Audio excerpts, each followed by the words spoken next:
Potret buram manajemen pendidikan di tingkat daerah dengan harapan perbaikan tata kelola, terutama pada sektor pendataan guru dan kebijakan sekolah yang lebih akomodatif, kini dirasa belum mampu memenuhi harapan. Dunia pendidikan di Kabupaten Pati sepanjang 2025 sampai 2026 mengalami karut-murut yang ditandai dengan polemik kebijakan 5 hari sekolah, dugaan pungli guru honorer, hingga demonstrasi warga yang mengganggu kegiatan belajar mengajar.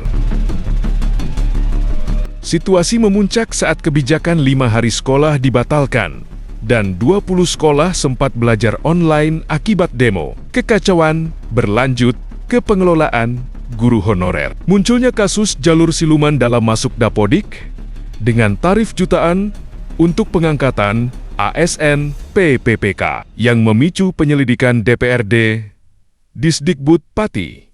Merespons dengan menegaskan aturan 2 tahun terdaftar di Dapodik untuk lolos administrasi PPPK tahap ke-1.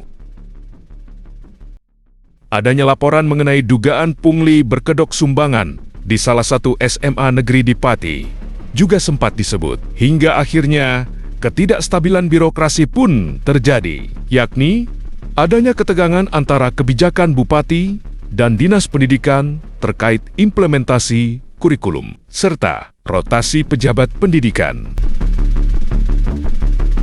Meskipun pemerintah pusat baru saja meresmikan revitalisasi 90 sekolah, kondisi bangunan sekolah rusak di Kabupaten Pati masih menjadi persoalan serius. Pada April tahun 2026, tercatat masih ada insiden sekolah roboh yang menunjukkan bahwa bantuan tersebut belum mampu menjangkau seluruh titik kerusakan di wilayah ini. Pada Minggu 12 April tahun 2026, gedung SD Negeri Mencon di Kecamatan Pucakwangi dilaporkan roboh akibat hujan deras dan kondisi bangunan yang sudah lapuk dimakan usia. Mencon benar roboh 1 ruang kelas akibat 1, karena bangunan itu belum terlalu tua, tapi bangunan itu roboh karena banyak rayap yang naik ke atas. Sehingga setelah kami lakukan pengecekan ke lokasi, itu dari tanah itu rayap naik ke atas, sehingga rangka atap di atas dimakan rayap. Lapuknya karena dimakan rayap itu. Tadi hampir 1 unit gedung itu kondisinya sudah mengkhawatirkan dan tidak bisa digunakan, sudah roboh 1 ruang kelas. Nah, sedangkan ruang kelas yang lain itu kami suruh mengosongkan, kami ambil langkah untuk kami kosongkan, biar alat atau sarana prasarana yang ada di dalam kelas itu nanti bisa digunakan lagi setelah bangunan itu direnovasi. Sebelumnya, kerusakan parah pun terjadi di SDN Sambirejo 02 pada Januari tahun 2026. 3 ruang kelas di SDN Sambirejo 02, Kecamatan Tlogoungu, juga roboh setelah setahun lebih melapor tanpa ada tindakan perbaikan. Terkait bagaimana tahapan langkah selanjutnya, kami langsung koordinasi dan ngecek data bahwa SD Mencon termasuk salah satu sekolah nominasi yang akan dibangun dengan dana revitalisasi APBN dari Kementerian Pendidikan dan Kementerian Dasar dan Menengah dari anggaran pusat tahun 2026 ini. Kalau ditanya berapa besarannya, saya belum bisa jawab.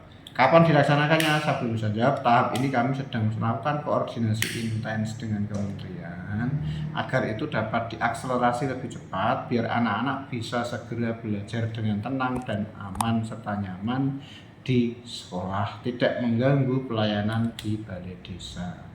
Menteri Pendidikan Dasar dan Menengah, Mendikdesmen Abdul Muta, telah meresmikan revitalisasi 90 satuan pendidikan di Pati pada April 2026 dengan anggaran sekitar 67 miliar rupiah dari tahun anggaran 2025.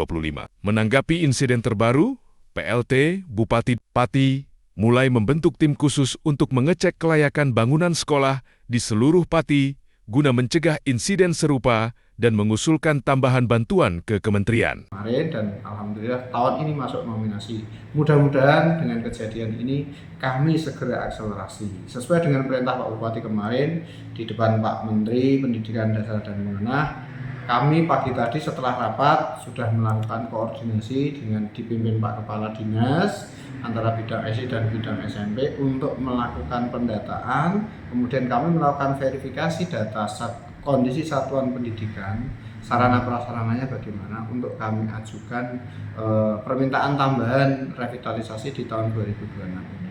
Proyek revitalisasi ini merupakan bagian dari program Presiden Prabowo Subianto yang difokuskan pada peningkatan sarana dan prasarana pendidikan, yakni meliputi pembangunan ruang kelas baru, laboratorium, perpustakaan, hingga fasilitas sanitasi di 90 SDN dan SMPN.